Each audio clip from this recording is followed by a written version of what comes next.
it comes to brand names, especially when we're talking about micro brands, there are a lot of micro brands out there that aren't named so well.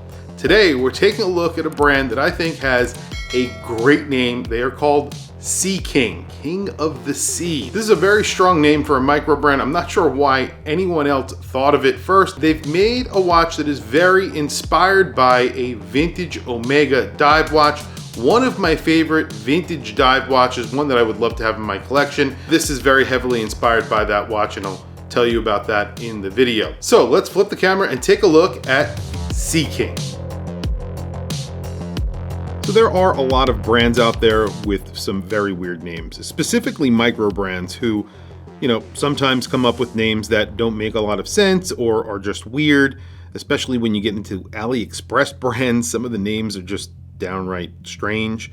However, this watch has a very strong name. It's called Sea King. That does pose a little bit of a problem for the brand though, because can they come out with a field watch and call it a Sea King? I don't know. Maybe. I'm not sure. Maybe a dress watch. Can they do that? I don't know. Tell me what you guys think down in the comments below. Does naming your watch Sea King only limit you to dive watches? Fortunately enough, this is a dive watch. It's inspired by an Omega, the Omega Seamaster 300. I would not say this is a direct homage to that watch, but it definitely takes inspiration from it. This is a good looking watch in my opinion, because I do think that Seamaster is a very good looking watch. One of the best dive watches, or best looking dive watches ever made. You get that in the case. You have these curved lugs, which that original watch had. Also on the dial, you have those maxi indices, which are filled with lume, those sword hands. So all of that remind me of that Omega. Those sword hands are filled with lume, and then you have an arrow for the second hand. It has a red tip, and that is also filled with lume. You also get lume in the bezel, which is a sapphire bezel with 120 clicks. That sounds very good. It's actually a very grippy bezel. Let's listen to that.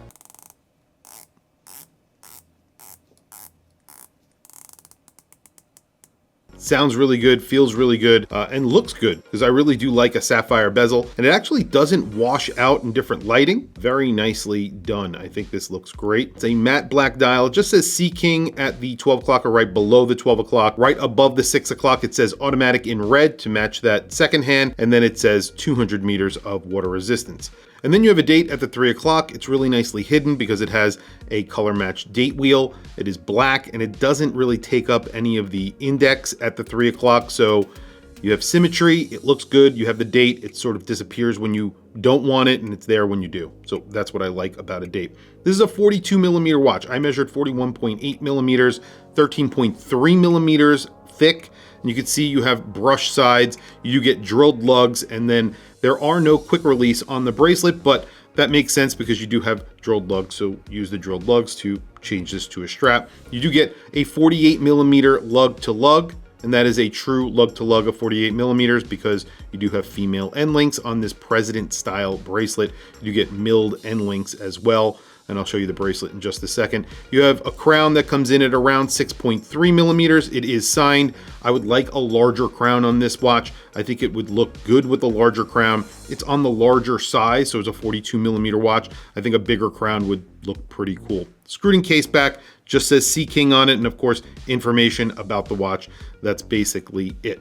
The watch gets a President's style bracelet, which I think looks good. Like I said, it is brushed on the top, polished on the sides. You do get screwed links and a very large milled buckle with 6 positions of manual micro adjust. No on the fly micro adjust. I like to see that, but I get it. This price range for this watch, usually that is not the case, but we'll get back to price in just a few seconds. It is double signed with the logo for Sea King, and then it does say Sea King on the flip over clasp. It is milled. It's a generic clasp, but it is definitely functional. It's very generic for micro brands, so a lot of brands use this. Price on this comes in at $350. I think that's actually pretty good considering what you're getting. You're also getting a watch travel case that comes with this. Comes in a nice box and all that good stuff. So very good looking watch with really good inspiration. And I really like the sapphire bezel, which is also lumed, and I'm going to do a lume shot in just a few minutes. I'm going to show you the watch that I have on my wrist, and I'm going to throw this guy on my wrist so you can see the watch on my 7.5 inch wrist. Today I have my Reuter watches chronograph on, the DR01. I don't remember DR02. I never remember the number on this. In white, just a really cool watch. I really love the dial on here, the black and white, but it's the movement that I absolutely love. It is a Valjoux 7750 that is hand finished. That looks great. So there's the Sea King on my 7.5 inch wrist. This is a very solid feeling watch. It's heavy. It's powered by an NH35. I believe I said that before. If I didn't, I'll say it again here. It is powered by a Seiko NH35, so a reliable movement inside. 41.8 millimeters, so essentially a 42 millimeter watch. It wears like a 42 millimeter watch. I think my only complaints would be a larger crown, and then of course a little bit less of a generic buckle, maybe some on-the-fly micro adjust that isn't manual.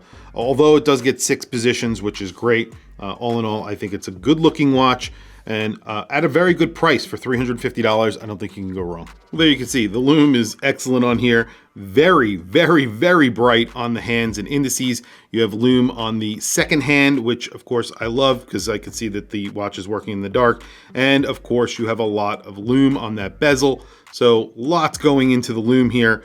I really appreciate that. 350 bucks. I think this is a really good looking watch, especially if you like that Omega. You definitely get Omega vibes from this, maybe some Seiko vibes, especially considering the lume, how bright it is. And you know, Seiko's always doing a good job with lume. This is an excellent job. I think it's very, very good. And lume is expensive. You know, lume is very expensive. So the fact that this costs $350 is, you know, pretty good. Tell me what you guys think down in the comments below. What do you think of this watch? What do you think of the lume? What do you think of the name? And what I said in the beginning of this video, will they have a problem making a dress watch? Will they have a problem making a field watch? Will they ever do that? Oh, I do also want to mention at the bottom of the dial, something I didn't mention in the video is right below the index, it says, or right on the sides of the 6 o'clock index, it also says Naples, Florida, because they are actually located in Naples, Florida. So pretty cool. I believe that the watch is manufactured overseas in Asia. However, the brand is actually located the owner of the brand is located in Naples, Florida, which is pretty cool as well. I like that it says Naples, Florida on the dial. You don't see that ever, and I think that's pretty cool. Tell me what you guys think down in the comments below. I want to hear from you guys. Please also don't forget to like, subscribe, hit that bell icon. It's super helpful for the channel, and I very much appreciate it. Anyway, guys, thank you for logging on. I'll catch you guys in the next video.